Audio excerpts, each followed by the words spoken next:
Introducing Growth Guarantee Homes from MP Developers. Trust forever. Lion சாக்லேட்ஸ்ல பாதாம், dates, chocolate மூணும் இருக்கு. ருசிக்கு சாக்லேட், அயன் சத்துக்கு டேட்ஸ், புரோட்டீனுக்கு பாதாம். தாத்தா ரொம்ப டெலிஷியஸா இருக்கு. Lion chocolates.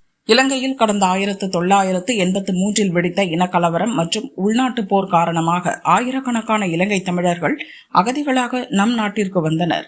கடந்த 2002 முதல் 2022 காலகட்டத்தில் 18,000 பேர் மட்டுமே நாடு திரும்பியுள்ளனர். தற்போதைய நிலவரப்படி தமிழகத்தில் உள்ள இலங்கை தமிழர் மறுவாழ்வு முகாம்களில் 90,000 பேர் வசிக்கின்றனர்.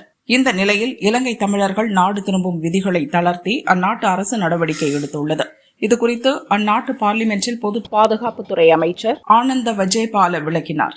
இந்தியாவிலிருந்து தாமாக முன்வந்து நாடு திரும்ப விரும்பும் இலங்கை தமிழர்கள் சென்னையில் உள்ள தூதரகத்தை தொடர்பு கொண்டு தங்களின் விருப்பத்தை பதிவு செய்யலாம்.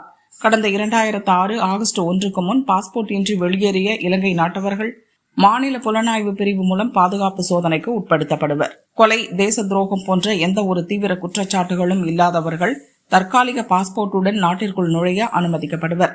அகதிகள் மீது எந்த ஒரு நடவடிக்கையும் பாயாது என்றார்.